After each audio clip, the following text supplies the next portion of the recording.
मेरा बच्चा 3.5 साल प्लस है और उसके साथ अभी भी ये समस्या आती है कि वो तुरंत से उल्टी कर देता है।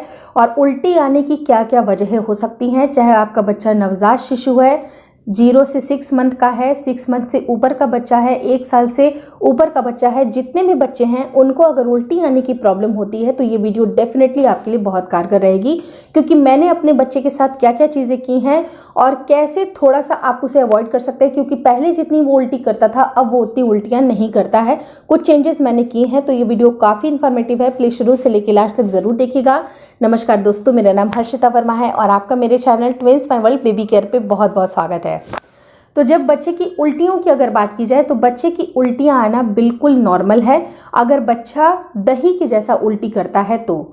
जैसे कि जब अगर दूध वो पीता है, वो बिल्कुल नवजात शिशु है, 0 से 6 मंथ है, तो उसके प्रॉपर जो डाइट होती है वो सिर्फ ब्रेस्ट फीडिंग है या फिर फॉर्मूला फीडिंग है। तो कई बार जब वो कभी, जैसे कि कभी उसको आपने गोदी लिया या कभी ऐसा हुआ कि कभी बच्चे का पेट दब गया तो बच्चा थोड़ी मोड़ी जो दही जैसी उल्टी करता है तो बिल्कुल वो नॉर्मल है, लेकिन वो बहुत ज़्यादा नहीं होनी चाहिए। तो इसके लिए मेक श्योर आपको करना है कि बच्चे को जब आप फीड कराते हैं उसके बाद बच्चे की मालिश करना बिल्कुल आपको अवॉइड करना है। अगर बच्चे को फीड आपको कराना है तो मालिश कर लीजिए पहले, उसके बाद आप बच्चे को फीड कराइए, उसके लिए वो बेहतर होगा, ताकि जो पेट का जो एक्स्ट्रा दबाव है वो बच्चे को ना पड़े। अगर आपके बच्चे की टीथ निकल रही है या बच्चे को आप टमी टाइम देना चाहते हैं तो टमी टाइम भी आपको तभी देना है जब बच्चे ने फीड नहीं किया है, या फीडिंग के पहले दे सकते हैं या काफ़ी टाइम हो गया है फीड करते हुए, तब आप कर सकते हैं। उससे बच्चे की जो दूध है वो डाइजेस्ट हो जाती है और उसको स्पिल्ट आउट होने में मतलब वो चीज़ें रोकती हैं। तो इस तरह से आप चीज़ों को चेंज कर सकते हैं। वहीं पर अगर मैं बात करूं कि अगर आपके बच्चे को काफ़ी ज़्यादा इन्फेक्शन लगी है तो उसकी वजह से भी बच्चे को उल्टियां आ सकती हैं। अब इन्फेक्शन कैसा हो सकता है, जैसे कि बच्चे को किसी फूड से एलर्जी हो गई, वो फूड बच्चे को सूट नहीं करती है, तो ऐसे केस में भी आपको ज़रूरत है कि वो चीज़ें आप समझें कि किससे बच्चे को फूड एलर्जी है, वो चीज़ें आप बच्चे को अवॉइड कर दें, क्योंकि सारी चीज़ें सबको पसंद नहीं आती हैं। उसी तरह से अगर आपका बच्चे को कोई एक पर्टिकुलर चीज़ पसंद नहीं है, उससे उसको एलर्जी है, इन्फेक्शन हो रहा है बार बार, तो वो चीज़ें आपको नहीं देनी है। और कोशिश करिए कि बच्चे को किसी भी तरह का कोलिक पेन भी बच्चे को ना हो, क्योंकि अगर बच्चे को कोलिक पेन होती है, गैस की दिक्कतें होती हैं, तो ऐसे केस में आपको कुछ ज़रूरी मेडिसिन ज़रूर रखना चाहिए। लेकिन अगर आपके पास मेडिसिन नहीं है तो आप हींग का भी पेस्ट अपने बच्चे के नाभि पे, पेट पे लगा सकते हैं, जिससे कि तुरंत बच्चे को एक राहत मिलती है और उसको ये कोलिक पेन दूर हो जाता है। लेकिन एक इम्पॉर्टेंट सूचना ये भी है कि कई बार बच्चों के पेट में अगर कीड़े बनते हैं या बच्चों को फूड अच्छी तरह से डाइजेस्ट नहीं हो पाता है, कुछ अगर उनके शरीर में प्रोबायोटिक्स वगैरह की कमी होती है, उससे भी बच्चे उल्टियां कर देते हैं, जो कि अक्सर होती हैं।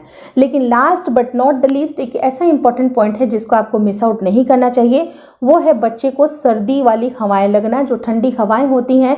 कई बार क्या होता है कि अगर आपका सितंबर अक्टूबर का भी महीना चल रहा है और तेज़ हवाएं बच्चे को लग गई और उसको कफ वगैरह हो गया, उसको यहाँ पर एक बलगम जैसी जम गई, बल्कि थोड़ा ही हो, मतलब वो थोड़ा ही सा भी हो, लेकिन अगर बच्चे को जब आप फीड करा रहे हैं और बच्चे अच्छी तरीके से वो स्वैलो नहीं कर पाया, उसके गले में अच्छी तरह से नहीं वो भोजन गया, बल्कि कफ के द्वारा वो बाहर निकल गया, तो उससे भी बच्चे उल्टियां कर सकते हैं। क्योंकि आपको बच्चे को तेज़ हवाओं से ज़रूर बचा के रखना चाहिए, जिससे कि बच्चे के गले में, नाक में बलगम प्रोड्यूस नहीं हो। और बहुत ज़्यादा अगर आपका बच्चा रोता है तो रोने से भी आपको बच्चे को अवॉइड करना चाहिए, क्योंकि आपको पता है कि जब भी कोई इंसान रोता है तो उसको नाक में बलगम, गले में बलगम बनना शुरू हो जाती है। तो बहुत ज़्यादा बच्चे को ना रुलाइए, या फिर कई बार अगर बहुत ज़्यादा रो रहा है तो आप उसको शांत करने की कोशिश करें, उसकी मनपसंद वाली चीज़ें कुछ दे दें जिससे कि वो शांत हो जाए, ताकि बच्चे को एक्स्ट्रा जो बलगम है वो उसके शरीर में, गले में ना बने। और अगर बलगम ज़्यादा होगा तो वो बलगम को निकालने का, वो उस टाइम पे जब भी वो फूड लेगा तो वो बलगम को निकालते के समय उल्टी कर देगा।